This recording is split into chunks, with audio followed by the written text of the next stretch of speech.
we were lucky to find a place to be hosted by a friend of us. But we were 25 people in a one-bedroom apartment. So I remember we had to wait for each other to to exchange places to sleep. So it wasn't possible for us to sleep at the same time. I was really impressed to be here. Everything is totally different than the idea that we had before.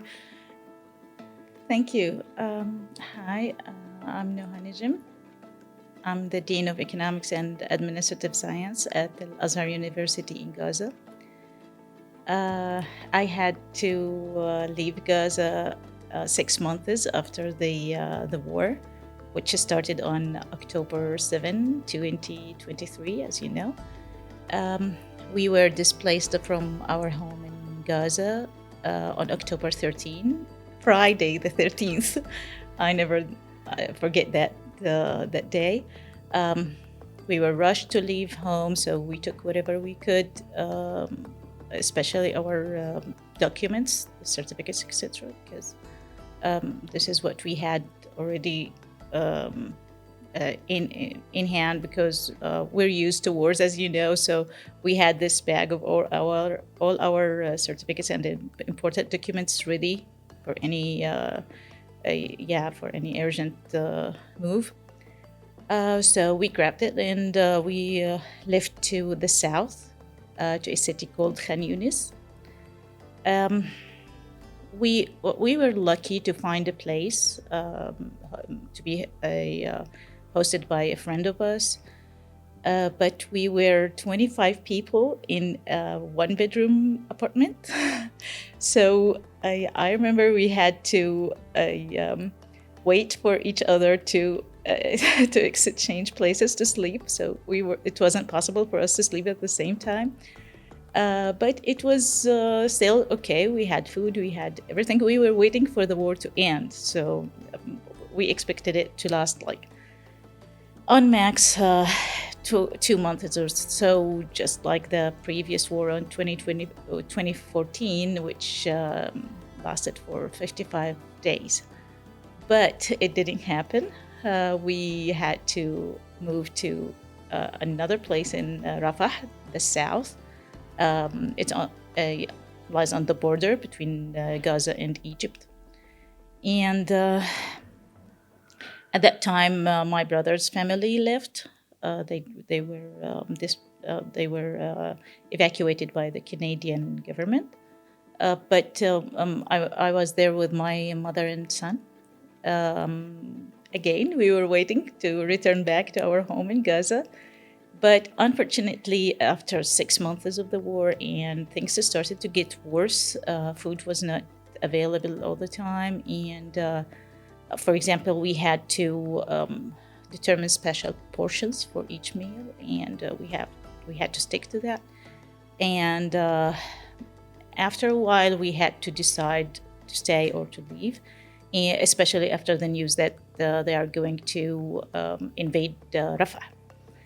And my mother is an old lady who had to receive some medication. So that's when we decided to leave Gaza to be displaced in Egypt. It was on April 8, 2024. And that was happening for a good reason, after all, because once I arrived to Egypt, I was able to engage more in the faculty activities, and we started to plan the resuming education, especially after many students were calling for resuming their studies, and they were very concerned about losing their future because they had a whole academic year lost of their lives. So we had to work fast, and we resumed online education at Azhar University on June 2024. We were the first university to do that. It was a great challenge because there were very hard telecommunication problems. It was very difficult to connect with our colleagues in Gaza. We had to coordinate with volunteers to teach in our faculties, but I was lucky to find volunteers for all the courses in my faculty, so that was great. It was the first time, our first experience with using volunteers explaining our system, especially with the uncertainty at home. Teaching online is not just like any time when you have internet connection and everything is going fine. We had great challenges, and we had to work 24 hours. That was a terrible time because students at sometimes were not able to connect to internet until it's 2 or 3 a.m. when they had the internet connection through the eSIMs or the cellular data. So we had to stay awake whenever we received a message. We had to answer them because they were very very worried, and the attention was great. We were trying to calm them down and ensure them that they are registered.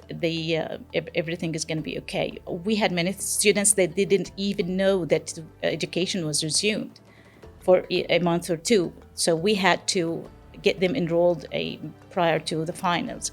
So that was a very challenging, very hard semester, but we did it. Alhamdulillah, thank God. We did we compressed 2 years in one, and we just finished the second year recently. During that time, we tried hard to get the attention of the whole world of what we're doing, that the education in Gaza is going on, people are educated, and they are struggling to survive us as higher education institutions.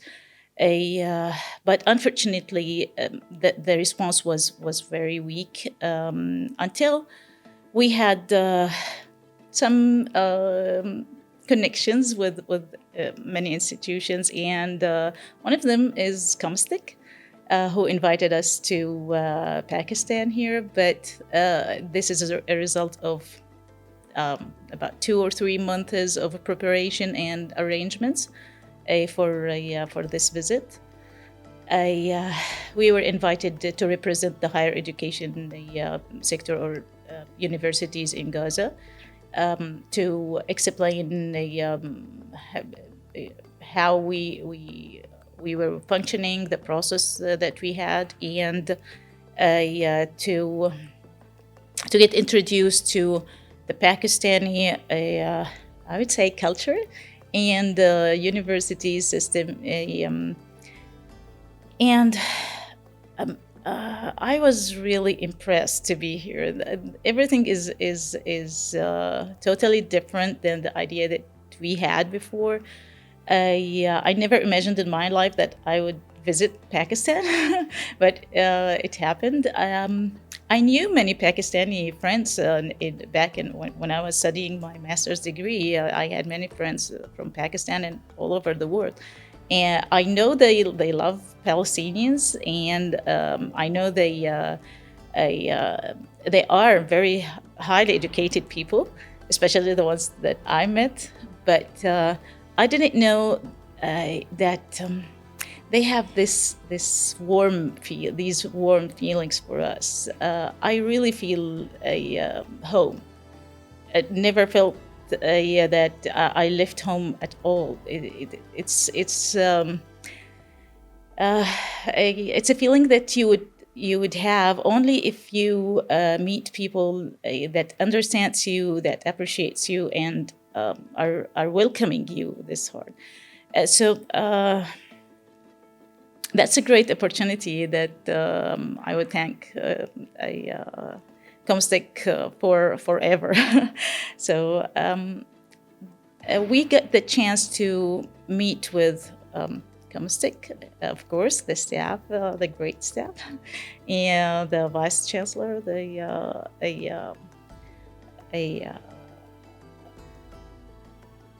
university vice chancellors, everybody. We went to visits to many universities here. My I, uh, I well, I lost that word.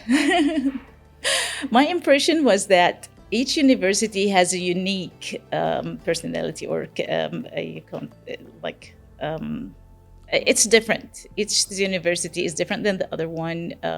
But the common thing between all the universities is the warm welcoming and the honest feelings of their willingness to support us as Palestinians.